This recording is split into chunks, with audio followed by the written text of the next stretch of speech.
समोरील बटन दाबून प्रीतीताई जायस्वाल यांना प्रचंड बहुमताने विजय करावा। जय भीम, जय संविधान, जय ओबीसी। महाराज साहेब आंबेडकरांचा, बहुजन आघाडीचा,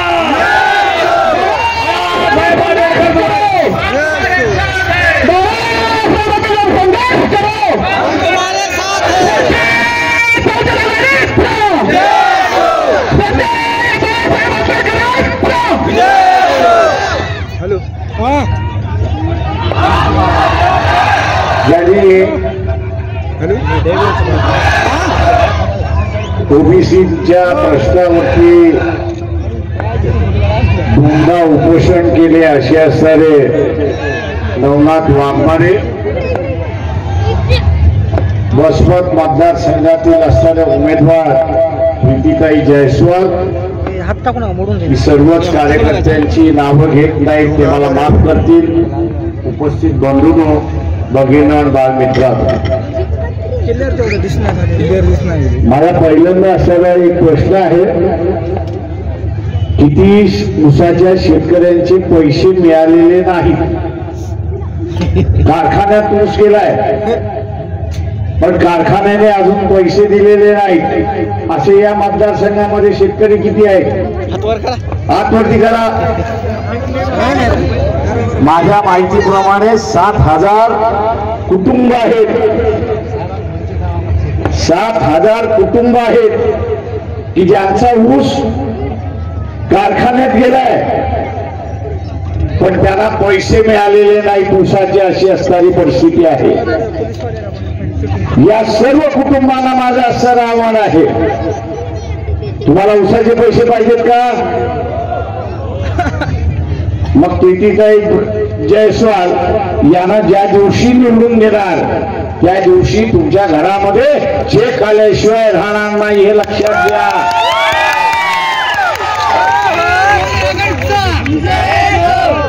चेक आल्याशिवाय राहणार नाही हे आपण लक्षात घ्या। त्याला त्यांना माहित आहे, कारखान्याला एखाद्या शेतकऱ्याचं ऊसाचं बिल थांबवायचं असेल तर 10 दिवसाच्या वरती त्यांना थांबवता येत नाही, 10 दिवसाच्या वरती थांबवता येत नाही। आणि त्याने थांबवलं असेल तर त्याला माहिती आहे फौजदारी गुन्हा होऊ शकतो आणि म्हणून तुम्हाला पैसे मिळाल्याशिवाय राहणार नाही, हे लक्षात घ्या। तर हे 7,000 कुटुंब जे आहे ते प्रीतीताई जायस्वालांच्या बाजूने उभे राहणार की ना राहणार? नक्की 100%। अरे 101% म्हटलं की मला त्याला धडकी भरते आणि म्हणून मित्रो,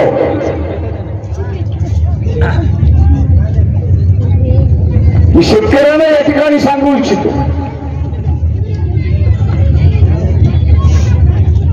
की शेतामध्ये जे पिकतं त्याला असणारा हमी भाव मिळतो। दरवर्षी हमी भाव जाहीर केला जातो, पण दरवर्षी तो हमी भाव मिळतो का? तुम्हाला हमी भाव पाहिजे का? हा हमी भाव मिळवायचा असेल तर विधानसभेमध्ये हमी भावाचा कायदा केला पाहिजे, हे लक्षात घ्या। आणि तो कायदा करताना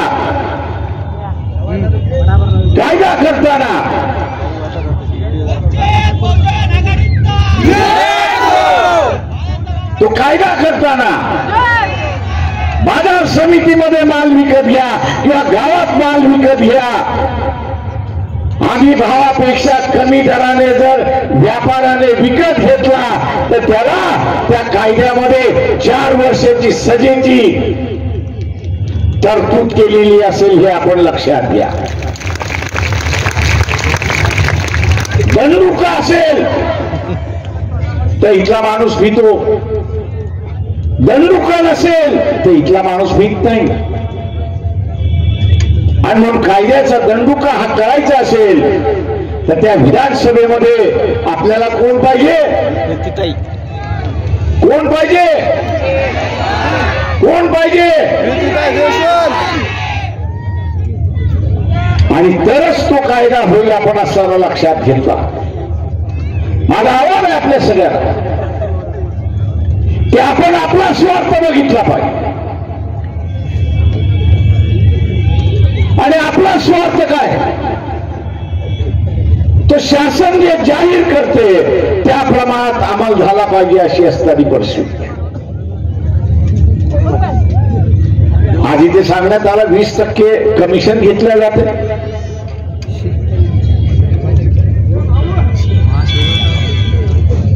आता 20% कमिशन केलं खाल्लं तर त्या कॉन्ट्रॅक्टरला राहिलं काय?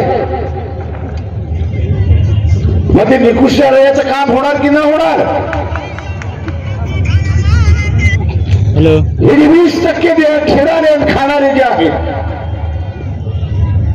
यांना तुम्ही सत्यापासून दूर केल्याशिवाय